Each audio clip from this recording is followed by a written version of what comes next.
What's up, guys? This is former Rookie of the Year, All-Pro and two-time Pro Bowl running back Clint Portis, and you are listening to the Benched Podcast.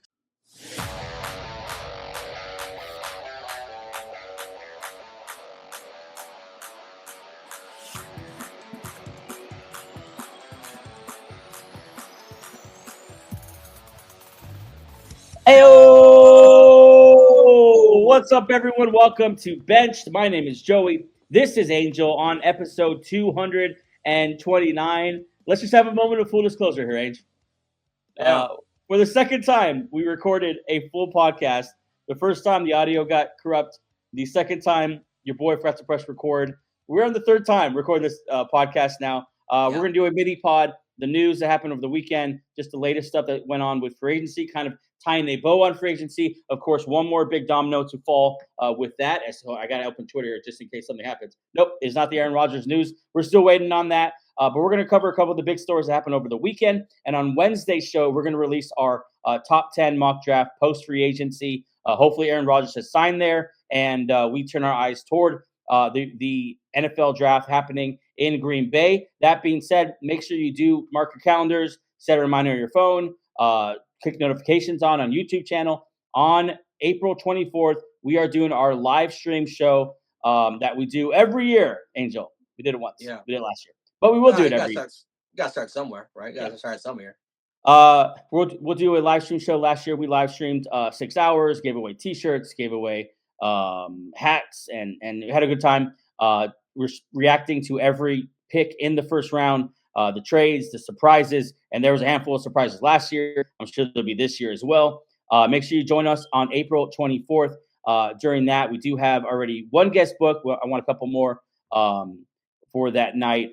Big Smitty from the Coach JB show with Big Smitty will join us pre-show to talk about all things NFL draft. If you're watching here on YouTube for the first time, welcome to the channel. Hi. Hey, Hi. There it is. Yep. There it is. Like, subscribe, turn those notifications. Like I said, we are 365 NFL on this channel, so make sure you're keeping up with all the content we're putting out, scratching that NFL itch. Yeah, the NFL does a good job of capturing the news cycle from draft to free agency to offseason programs to whatever Aaron Rodgers does every offseason. So, yeah, and he's still doing it. It's not surprising. You're right. He'll probably go on for 2 months. Oh, God, I hope not. If you're listening on the audio version, thanks for joining the audio version of the Bench podcast brought to you by the Fans First Sports Network. We will post all the live streams on there as well. So don't worry. We will not forget about you guys. If you want to follow us on social medias, check out @Bench Show. That's TikTok, Twitter, Instagram, all those different platforms. Different content going up on different platforms. So check out all of those as well. Brand new article from Professor David Adams on benchshow.com, home of the Bench Beat articles on fandom, fantasy, and all things NFL. The news over the weekend was plenteous. Let's get to it.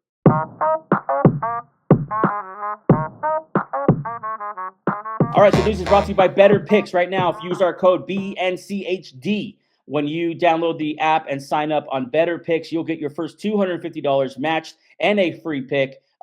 Use BETR Picks to pick NFL, NHL, MLB, all those different platforms, or all those different leagues, and win some money. If you study sports and if you read articles and nonstop with it, like me and Angel are, might as well use that knowledge to win some money.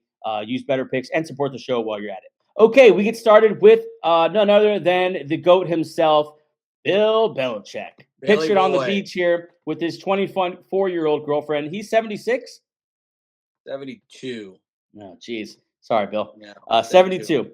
Here he is with his 24-year-old girlfriend. Apparently, this is called yoga. He's just sitting there with his feet up. So I've done yoga too.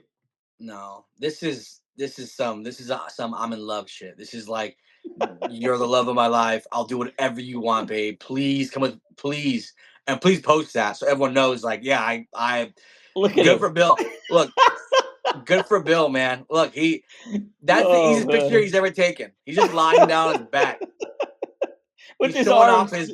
He's showing off his prize, and he's just winning at life. UNC, he runs a whole college program. He's got 24-year-old girlfriend, bunch of Super Bowl rings. What do they talk about? Tom Brady. Huh? What do they talk about? Oh, Joey, they have a lot in common, obviously. Anyone born in the I don't even know who was president when he was born. That's like I don't know either. Reagan was like the outlandish guy in his life. That was the first guy who's like this country's making a turn. Yeah, he's the actor. Yeah, Reagan. Yeah, he's winning. We can hit on him all he wants.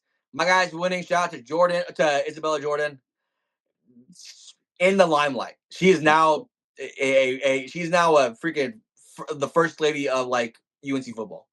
That's a fun one, but there is some real NFL news going on, and like Angel did say, it revolves around Aaron Rodgers. The latest from Dan Rossini is that we are all waiting on the Minnesota Vikings when it comes to the Aaron Rodgers saga.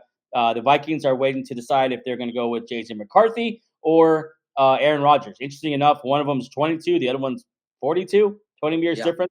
Who's going to take them to the Super Bowl? A lot of people think this is the best place for Aaron Rodgers. What do you think? Yeah, this is a nice spot for him. This is probably the best spot.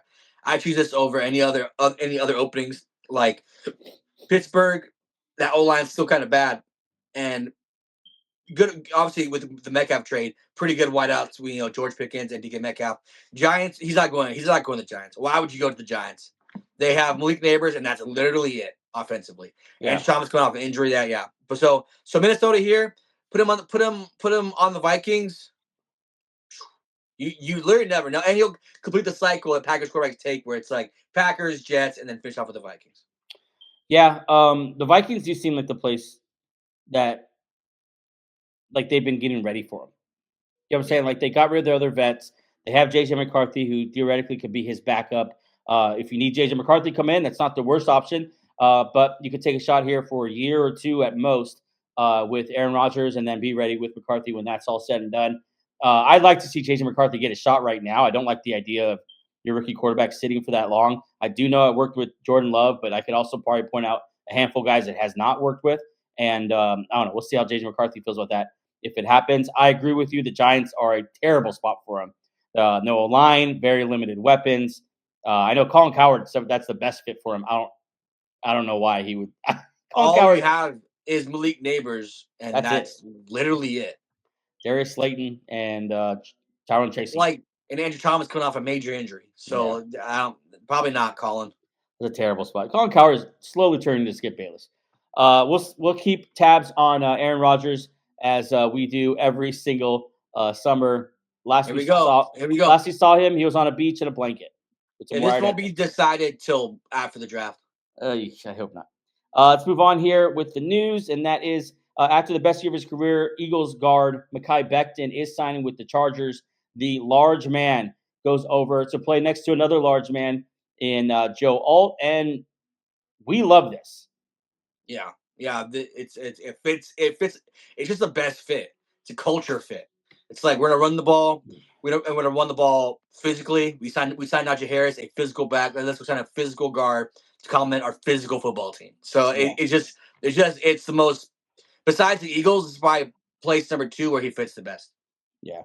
Also, we don't have a picture for this, but the report that the Eagles are shopping Dallas Goedert came out. We had talked about that already. We'd even mocked him to a couple different places in free agency. Dallas Goedert, where would you like to see him go when it comes to Super Bowl implications? Oh man, there's a Super Bowl teams that would need him. Sheesh, I would maybe like the Green Bay Packers. I know they like a couple young guys there, Kraft, but you're trying to get over the hump. Top of my head, I would think Packers. I have to think about it for like a minute. But how about the Bears or like the Colts even? Oh yeah. The Bears they gave real money to Komet. Yeah, that's the only problem. But the Colts, that's a nice landing spot for him there. Obviously, Steichen has had he's played not under him, but they've been on the same roster when he was the on the Eagles staff there. So yeah, he's a nice piece. Obviously, yeah. Let's move on here, and that is Seahawks are signing former Rams All-Pro receiver Cooper Kupp to a 2-year contract. The NFL's 2021 Offensive Player of the Year will be catching patches from Sam Darnold. How do you feel about Cooper Kupp, JSN, and Sam Darnold, the new look Seahawks? Besides the fact that he's like a homecoming, like he's from Seattle, Yeah. Besides that, it's just the most boring place you could ever go. Yeah. A team that isn't going to be in the Super Bowl, a team that you don't project being like a legit contender in the NFC. For him personally, good for you, buddy. For the NFL purpose, I would have loved to see him. I know the Packers were in on it. I know the Broncos were in on it. Those would have been much more exciting fits. Oh yeah, the Broncos would have been great. Yeah, but Seattle, you just don't like their plan to switch out Geno for Sam Darnold. You have to like I like it, but you have to be like a certain mindset to like it. It's not just a universally like. That's already up in the air. And DK with Cooper Kupp. So you trying to be in it this year, or are you trying to rebuild? Like, what are you doing? Like, I'm not sure. Cooper Kupp is like a win now guy. Sam Darnold is like a guy you don't want to go draft. I don't get it. Seattle's plan is mesmerizing to me. Yeah, but again, like 19 a year, something like that. I give Cooper. I mean, why? I don't understand why they didn't just pay Metcalf. Like, I don't understand why. Like, you couldn't work that out. Yeah, he's like, he's win now. He's winning in the future, and you're going to go with Cooper Kupp. Yeah, I think he's 20. No, he think he's 27 in December. So he's a true 26 right now. Yeah, I don't. This makes no sense to me as far as your plan. Cooper Kupp's a fine player, and so is Sam Darnold. But Sam Darnold, it's a lateral move. You are younger than Geno Smith, but it's a lateral move. And yeah, tremendously better. Yeah, you're still not good enough to win the Super Bowl, and you're still very much in question to win the division. Like, you have not pulled ahead. You have not pulled ahead or even closed the gap on the Rams. Yeah, and the way the Cardinals, I'd have a hard time picking them over Arizona because they both were up and down last year. Yeah. So I mean, we'll see. I mean, we love Cooper Kupp. Just this landing spot just makes very little sense to me. Last one here. The Bengals finally got it done. Ainge, Jamar Chase, T. Higgins have contract extensions and announced at the same time because they have the same agent. Jamar Chase, 4 years, $161 million, $112 guaranteed, highest paid non-quarterback in NFL history. T. Higgins, 4 years, $115, two first years are guaranteed. The highest paid wide receiver too in NFL history. Didn't know that was a thing. But here we go. We got the boys. They're here with their boy Joe Burrow, and this is the plan. Yeah. It's been a long time coming. They did the Cowboys approach. This is wait until everyone's pissed off and cost $5 million more. Yeah. In order to sign them, they did it. I'm glad they signed them. It's an elite 1-2, probably the best in the league. The money doesn't scare me. It's just so much money, but the money doesn't scare me. I'm cool with both with it. They're an elite 1-2. I think it's just they better produce now. Like you bitched them on for about 2 years now. Now it's time to put up. Like let's start to get deep in the playoffs. Let's start getting Super Bowl and win Super Bowls now. I feel like they had a plan, and now at the last minute pivoted. I feel like the plan was they were going to trade T. Higgins. They tagged him. They're going to trade him again. Like, they didn't pay him before. And the plan couldn't have been, let's let these guys hit the market at the same time and pay him, $70 million per year at the same time and have to lose Trey Hendrickson. Like, you can't convince me that was the original plan. If this feels like a reaction, this feels like a pivot. And to me, this feels like the wrong move. T. Higgins is injured a lot.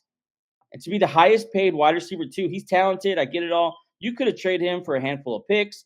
If the decision ends up being Trey Hendrickson or T. Higgins, you made the wrong choice. It should have been Trey Hendrickson. But I don't know. I know this works. I know they can score a lot of points with these two. I know they almost made the playoffs last year after starting so terribly last year, mostly because these two went off with Joe Burrow. I just don't think this is how you build a winning football team. This isn't basketball. You don't have to build a sweet starting five and just hope you're going to dominate the league that way. I think you need a defense. You got rid of your deep coordinator. You're about to lose your best defensive player. Your O-line is shit. I don't love it. I think money could have been spent elsewhere. Yeah, it's basically on one side. Like, are you going to pay this 1-2? A lot of wideouts in the league. A lot of teams are playing wideouts. One very big number, like Waddle and Tyreek Hill. You just saw Puka Nacua and Devontae Adams being born, and obviously Super Bowl champions A.J. Brown, Devonta Smith. It's a copycat league, and they just want to. If they can win like this, then maybe we can. But the Eagles have a very good roster, That's the problem. Like there's balanced rosters. Yeah, like even Miami when they signed Waddle and Hill, they had a nice roster still. Yeah. Since Cincinnati has about 3 guys not named Burrow, and that's Hendrickson, Jamar Chase, and T. Higgins. The rest of them are just kind of like role guys. As much as we like them. I'm gonna look at T. Higgins. How many games he's missed? Yeah, and there's T. Higgins is nice, and I'm not saying he's not nice, but I get your point. Like you have so many needs. Your O-line has been bad for a long time. You can't. I don't know. They keep throwing like. They keep prioritizing the wrong things. Like they got BJ Hill back first. They got a bunch of guys that could have signed that. There was some. Why weren't you in the Mekhi Becton sweepstakes? Why couldn't you pay him 2 years $20 when you paid BJ Hill? This is why you can't do it, because you're spending $70 million on 2 players. T. Higgins has played 12 games the last 2 seasons. 12 games. So you're more than likely gonna play a chunk of the season. Hopefully, it's just he's playing 12 games. What now that those 4 to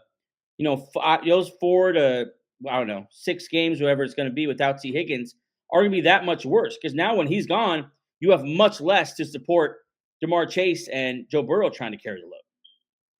It's just, to me, if they find a way to keep Trey Hendrickson, I'll feel a lot better about this. But if they lose Hendrickson now, and it's all going to be about these 2 guys staying healthy and just outscoring everyone in the league, I don't know if I like that plan. And before Bengals fans get mad, like, this is a great duo. They did this last year, where like let's just outscore people, and they didn't outscore everybody. And what if your offense is off one day, and then your defense sucks? I like the signing, but the repercussions of it I hate. So you better get Trey Hendrickson done, or else your team's going to be just a very bad team. I think it's a great point. Like, we may have already seen the best of these 3. It's going to be hard for him to ever top last year. Joe Burrow had the best year of his career. Jamar Chase was a Triple Crown winner. And T. Higgins, when he was healthy, a lot of times was wide receiver 1. Yeah. Like, are they ever going to be better than that? And you missed the playoffs. Yep. And you had to fight, scratch and claw to just have a shot in week 17 at a shot for it. Look, it's interesting, but they're locked in now. There's no moving on. Yeah. Yep. Like, you're locked. I mean, after 2 years you can, but until that time, you might miss out on some good free agents because you've done this. But I would have done it. Let's put a positive spin here. Let's put a positive spin now to finish it. The way this does work is if you go and kill the 1-year deals. Go get 1-year deals with guys that were going to probably get paid and have to leave next year. We saw the Eagles do that with Mekhi Becton and Isaiah Rodgers, almost lost Zach Bond. Go nail that, and then you got to kill the draft. If you draft well and kill the 1-year vet deals, the cheap stuff, this could work because they are great players. Yeah. It's just Positive spin is that they could just take the Rams route. Just like let's just draft defense for the next 2 years. Like let's just draft defenses, find the best available defensive player, and hope he turns into the next superstar they won't have to pay for a while. That's what they have to nail these 2 drafts to be relevant. Because last year they did this and they weren't relevant because their defense fell apart. Yeah. I'm rooting for him. I like Zach Taylor. I love Joe Burrow. I love these receivers. I hope it works out for them because I love the playoffs without Joe Burrow suck. Like you want to see Joe Burrow in there. Yeah, and hopefully they bounce back. It'd be nice. They spent a lot of money. It's a lot of money. That's our show for today. We'll be back on Wednesday with the brand new show, post free agency top 10. Until then, see ya. Peace.